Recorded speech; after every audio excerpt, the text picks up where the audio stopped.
Hey again, everybody. Dang, I love talking about the Green Bay Packers with two of the finest. He is Gary Ellerson, the former Badger, the former Packer. He is the catalyst on the big show, among others, Leroy Butler, 2 to 6 on The Fan, 105.7 FM The Fan, and with Leroy and Dennis Krause, Spectrum News 1, best football show going. John Dodds is the Packers historian.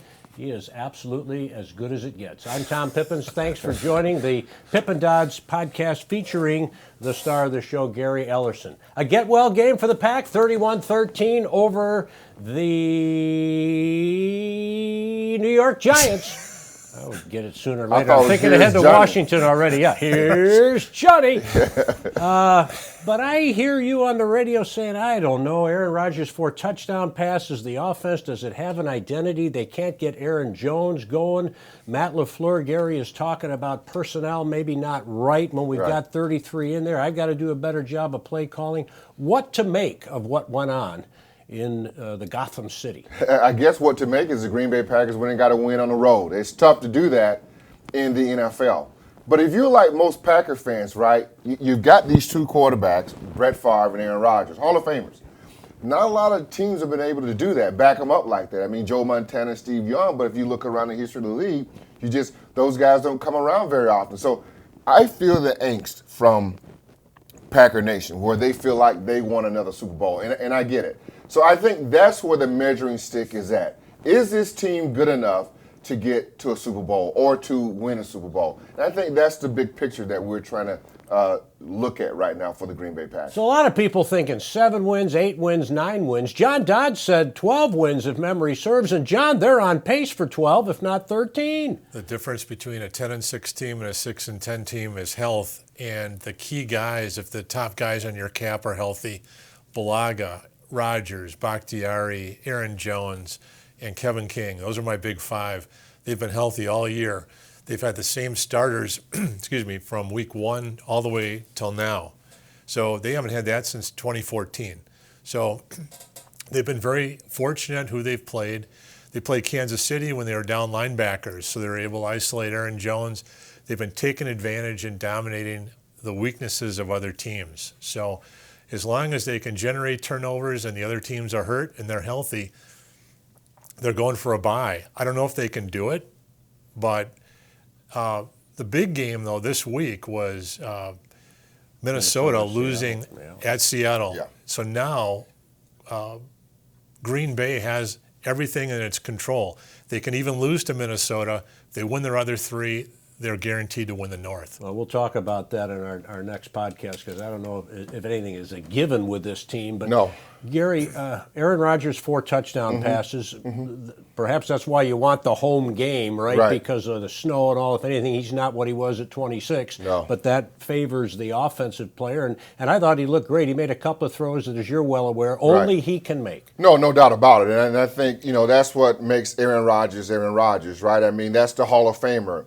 And he can have those kind of games and do that. And that's what you look forward to. Listen, the Giants came in with a game plan and said, you know what? We're not going to let Aaron Jones get off. He's not going to run for a lot of yards. And I think they were tied up on the line of scrimmage. They stacked the line. They just refused to let the Green Bay Packers run the football. And I saw in the secondary, they got a lot of young guys out in the secondary. I think for a moment, Matt LaFleur, Rodgers, I think the game plan was to run the football. They said, you know what? They're crowding the line. We can throw the football on these guys. Let's spread it around. I think Lazard came in and had a really great game. Boy, he's a guy they're going to really need to depend on, I think, coming down this stretch. Okay. John, as you look at Aaron Jones, what will the Packers need to do, and I would obviously want Gary to comment on, to shake 33 loose, because he really hasn't done anything since Devontae Adams came back, but they efforted to get him in the game against the Giants, and still it didn't work with less than 40 yards. But the value of Aaron Jones is the threat, and everybody watched the game at Kansas City, so now they're putting DBs on him outside. They're also, as Gary said, putting more men in the box.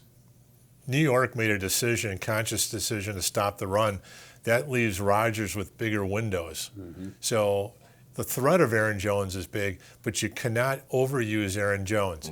He's 5'8", he's about 190 pounds. And they've had so many scoring runs from the 5-yard line this year. Maybe, Gary, you can talk to it. It seems like he's hard to find. It seems like the linebackers, the defense can't find him, and they do a trap and they hand an inside zone play, and he's in the end zone before the linebackers know he has the ball. He's quick. He's like Emmitt Smith quick, but he's small and you can't see him. Is that No, he is, and I think that benefits him greatly. But he's a little different than most Packers running backs. Now, if you go to our NFL alumni event, this is kind of, and you look at all the running backs in Packer history. You can start with Paul Hornung, Jimmy Taylor, and get all the way up to like myself and Eddie Lee Ivory, Gary Ellis, Jesse Clark, and you can move into like Ryan Grant, Amon Green. If you look at all those guys, we all kind of look alike. I mean, same kind of body build. Handsome and in good shape. Of course that. But Given. Guys that are about 6 feet, 6'1", about 225 pounds. Eddie Lacy. Yeah, Eddie Lacy. And there's a reason for that. I remember listening to Forrest Gregg and talking to Paul Hornung back a long time ago. So, in the months of November, December, they relied on the bigger back because you need that kind of a running back to play really back then in the NFC North in the black and blue division and to stay in the cold weather. I think what you're going to see is a little bit more of Jamal Williams here coming down the stretch because he kind of fits with what Lambeau Field is all about when that weather gets a little bit tough. A guy to get you those tough yards. Because listen, your footing is not always going to be the best.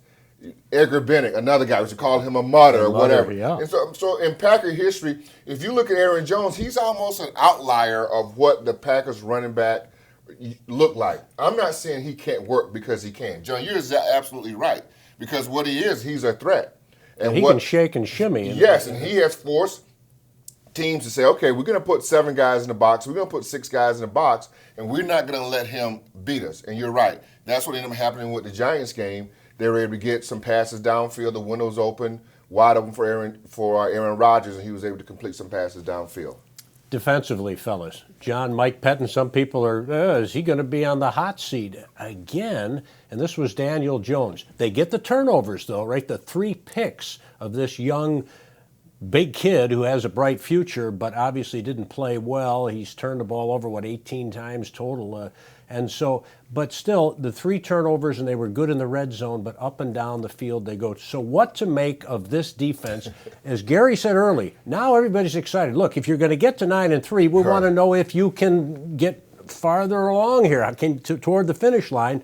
And this defense, since the first couple of games, what was your make or takeaway from what you saw last Sunday against the Giants? 2 very long drives in the third quarter by the Giants kept the ball away from Aaron Rodgers, but they didn't get touchdowns on it. They got field goal attempts. It seems like the Packers need to get up.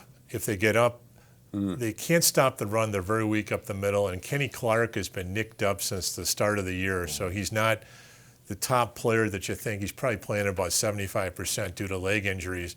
Their middle linebacker is an effort guy, kind of like an A.J. Hawk in the later kind of years, but he's not fast and he's not a super playmaker. So I've said this all year, the best run stuffer the Packers have is Aaron Rodgers, 21-3, and then get the pass rush going with the Smith brothers, and then the Packers play a nickel base. They've made a decision where they have Campbell playing in a linebacker, and they would rather guard. And teams are using 3 wide receiver sets. They're using their tight ends a lot, so I can see that, but you're vulnerable to the run. Talk to me about the D, Gary, please. I don't know what to make of the defense. I mean, this whole team is puzzling to me. I mean, I'm giving John credit. I mean, 12 wins, I didn't see it because I think if you look at if I would have said to John Dodds, hey, listen, Aaron Rodgers is not going to have an MVP season. He's going to be kind of so-so. Would you say 12 wins? And a lot of people, I don't know if they would say yes. I mean, because he's kind of been, in most games, ordinary. The defense, to me, once again, is puzzling. Here's a defense that was better under Dom Capers, might I say.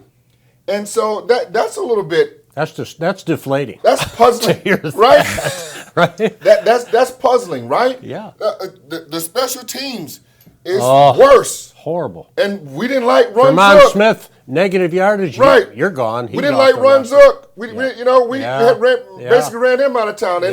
But this team is 9 games. To me, it's a puzzling team. I don't know if the NFL is watered down.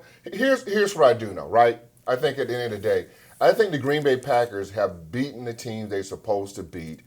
To me, that is a mark of a good team. Yes. If you look at the teams last week that lost, I mean, Cincinnati got a win, Philadelphia lose against Miami, and we don't know who's going to win the NFC East. That's puzzling over there in itself. So I think the Packers, to me, have beaten the teams they're supposed to beat, which I think is good. They went to New York, got a win on the road, and they can only play that who's on their schedule, and of course, Washington's up next. Yeah, and Big D, of course, they're talking about Jason Garrett being fired. Ron Rivera out at Carolina, and they're at the top of the division, as you say, because it's so weak at 6-6.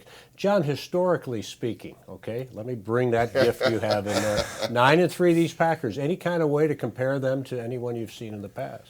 Well, the reason why I thought 12 wins was doable this year if they're healthy was they ran 8 in a row off in 2016 and got to the championship game after everybody came back. They were 4-1 the year in 2017. Rodgers broke his clavicle. So they have been good. It's just, can you be healthy? And then last year, Rodgers broke his leg basically in the Bear game. So in terms of history, I've been a Dom Capers fan. I would go into opponent locker rooms. And one time I went up to Marvin Harrison during an exhibition game, and if you want to get nothing from a locker room, go down to an exhibition game. But I happened to see Marvin Harrison standing there, and I said, "What's the key to the Packer defense?" And he said, "Charles Woodson." So Charles Woodson is a linebacker who plays cornerback, and when we're in our blocking meetings and setting up our blocking schemes, I look at the offensive line. You have to account for Charles Woodson. And that's a rare. Usually, I think he said that DBs like to come up and hit you with their purse. I mean, they're not physical. They're not very physical. So when Capers had Collins, the center fielder, he could hide a Pepra. When Burnett got hurt that one year in the Super Bowl run. When he had Woodson there, he could do more things. When he had Clay Matthews as pass rush. So it seemed like the last 5 years of the Capers era, he was the guy trying to put the Band-Aid on the dam that was leaking. Right. And you just can't do it with Bush. You can't do it with Merriweather and some of the other players that they had, M.D. Jennings. So they just didn't get the players. So there was a lot of... he was a doctor. Did you, Gary? M.D. Jennings. Yeah. There was a lot of respect for Capers from the other locker room, knowing that the defense wasn't that good talent-wise. So I think Pettin's better this year because of the Smith brothers were added. And they have a pulse at safety with Amos. Next year, they're going to have to get a defensive tackle who can stuff the run and a middle linebacker. And then I think they're going to be all right. Aaron Rodgers, 23rd time in his career, 4 touchdown passes. The Packers defensively really haven't stopped a good quarterback. Jimmy Garoppolo beat him up, and Phillip Rivers is pretty darn good. So concerns going forward. I think we would be remiss, Gary, if we didn't talk about Mason Crosby. He comes in, 47-yard field goal under very adverse conditions, but nothing compared with losing his sister-in-law. His younger brother's wife, Brittany, succumbed to cancer after an incredible fight, and she paid it forward and impacted so many at the age of 30. I can't imagine. You have been through tragedy. Yes. You understand that. And then to somehow focus in, to be with his family, the Packers allowing him that freedom, of course, classy move, to do what he needed, and then to go back to be with his family. Well, just back it all the way up, preseason, right? Yeah, beginning of the season. That's right. His wife, Molly, was diagnosed. And they were able to come through that. The Packers accommodated him, all the while competing for his job. I mean, it had to be tough, and which we didn't know that his sister-in-law was going through ovarian cancer at that particular time, along with his wife. I mean, they had a lot going on, and then to see him move forward, then she ultimately passes away. His sister-in-law does, and he was able to come in and kick a field goal. Listen, it's tough. Right to life, huh? Right, to play under those circumstances. But I think sometimes when you're in that moment on the field, you kind of gets you away from everything a little bit. Like Brett with his dad. Yeah, in Oakland. and you know, but you're playing for them. You're carrying a heavy heart. I think it's, Mason Crosby's done a great job here in Milwaukee. We're talking Vince Lombardi Cancer Foundation golf tournament here over in Menominee Falls, over at North Hills. I mean, he's been a champion for that for a long time. So have you. Yes, for a long time. And so he is greatly committed to trying to help find a cure for cancer. And we just, prayers goes out to him and his family. He is just, of all time Packers, he's probably one of the greatest. He's an impressive young man in every single way. Final thought, John, from you before we take a time out and throw another podcast on, talking about, moving forward. Well, you call me the Packer historian, which means I have great memories, but it also means that I live in the past. So it's a either or. I wanted to ask Gary, what reminded me that snowstorm, which was just it covered the turf. Yes. But I remember back your rookie year, there was a snowstorm that you might remember against Only Tampa. he could remember. Against Tampa Gary, Bay. do you remember? Oh, yes. Back in '85, where I think it was the biggest disparity between Len Dickey and the offense was 570 yards versus Steve Young and Tampa Bay 60, and they didn't even want to be there. No. Talk about that. That was your rookie year, wasn't it? So, I mean, we wake up in the morning. We knew a snowstorm was coming. We wake up in the morning. I think we were staying right down the road at the Radisson. I think now the Packers are back down there now. And I can remember there were people picking us up in snowmobiles. Wow. Getting us to the game. Oh, guys were coming in pickup trucks, getting us to the game. And Forrest, Forrest, as far as we're playing the game. So we go out on the field, right, and we watch Tampa Bay come out. They come out of the tunnel. They got no sleeves on, but when you saw them come, they were golden. I mean, they were glistening. I mean, they were tan, looking good, no sleeves. And then all of a sudden we go back in, right, and we come back out. They had every piece of clothing they could get on, right? All these guys with the short sleeves, they now got everything on that they can get, and that's when we knew. We go, okay, they're done. Yeah. They're ready to get back to Tampa. But it was a great game. Well, the wide receivers were telling Tim Lewis when it was a run or a pass, just so they wouldn't hit him and put him in the snow. Right. They weren't used to it. They had left Tampa probably 80 degrees. Yeah. Incredible. It was a great game. We're so grateful for Gary here, of course, and for Professional Construction, Inc., Mike and Michelle Grau, 15 years. We are proud to have them as our sponsor. They're so big in the community. As we've said before, we will develop that in the near future for you. And thankful to Jason, to Derek, our great teammates here at WisconsinSportsStream.com, WSS Sports. Packers at 9-3 as they look to Washington at Lambeau on Sunday. We'll talk about that. Hope you'll tune in as well. Thank you for your company right now.